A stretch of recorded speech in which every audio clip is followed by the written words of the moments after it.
Paz do Senhor Jesus, meus amados irmãos, estamos aqui uma vez mais para a glória de Deus, terceiro trimestre de 2022, estamos indo para a nossa quarta lição, falando sobre a sutileza da normalização do divórcio. Então, o nosso texto áureo diz o seguinte: assim não são mais dois, mas uma só carne. Portanto, o que Deus ajuntou, não separe o homem. Mateus capítulo 19, versículo de número 6. E a verdade prática diz que o padrão bíblico para o casamento é que ele seja heterossexual, monogâmico e indissolúvel. Então, foi um princípio que Deus estabeleceu lá na criação, lá no Éden, lá no início, quando Deus formou o primeiro casal, e Jesus, lá no Novo Testamento, em Mateus 19, Jesus ratifica. Então fala aqui sobre os três pilares do casamento. Primeiro, ele é monogâmico, ou seja, mono vem de um, é um só homem para uma só mulher. Deus nunca aprovou e nem ratificou a bigamia, a poligamia, o concubinato, não. O que Jesus traz aqui à memória, o que é no princípio. Tá? O casamento também é heterossexual, é entre homem e mulher, é entre sexo oposto. Casamento entre pessoas do mesmo sexo é uma aberração à lei da natureza e principalmente aos mandamentos de Deus, o Senhor.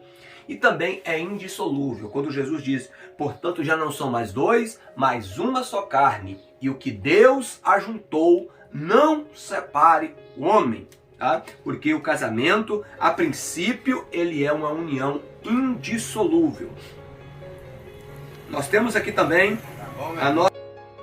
Então nós vemos aqui os três pilares do casamento: heterossexualidade, monogamia e indissolubilidade. Esses são os pilares.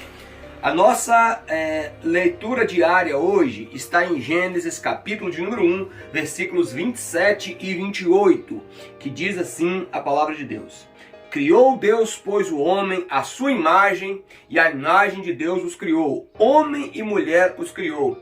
E Deus os abençoou e disse-lhes: sede fecundos, multiplicai-vos e enchei a terra, e sujeitai-a, dominai sobre os peixes do mar, sobre as aves do céu, sobre todo animal que rasteja pela terra. E ainda, na sequência, nós vamos ver o capítulo 2, dos versículos 22 ao 25, que diz assim: e a costela que o homem Deus tomara ao homem, transformou-a numa mulher e lhe trouxe, e lhe disse...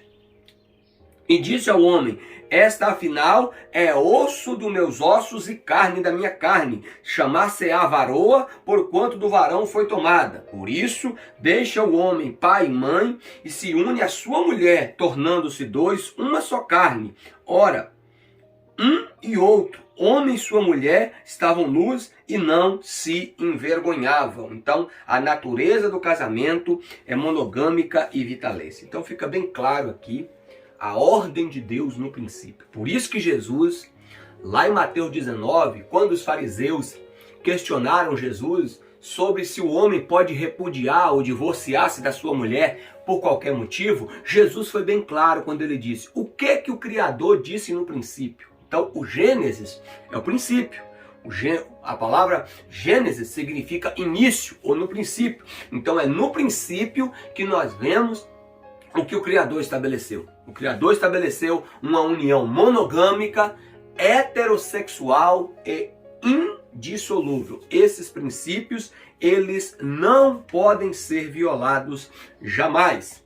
A nossa leitura bíblica em classe, ela vai falar justamente sobre esse diálogo de Jesus com os fariseus lá em Mateus 19. Tá? Vou apenas ler e depois nós, na sequência das nossas aulas, nós vamos considerando algumas coisas sobre o texto.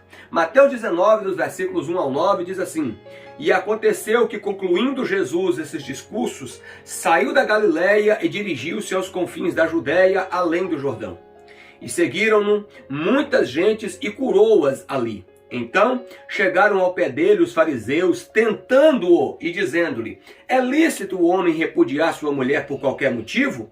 Ele, porém, respondendo, disse-lhes: não tendes lido que no princípio o Criador fez macho e fêmea?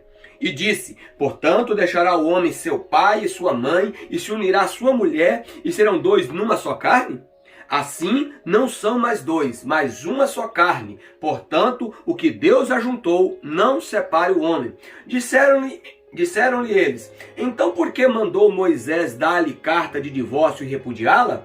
Disse-lhe Jesus a ele: Moisés, por causa da dureza do vosso coração, vos permitiu repudiar sua mulher. Mas presta atenção aqui: mas ao princípio não foi assim. Eu vos digo, porém, que qualquer que repudiar a sua mulher, não sendo por causa de prostituição, e se casar com outra, comete adultério. E o que se casar com a repudiada, também comete adultério.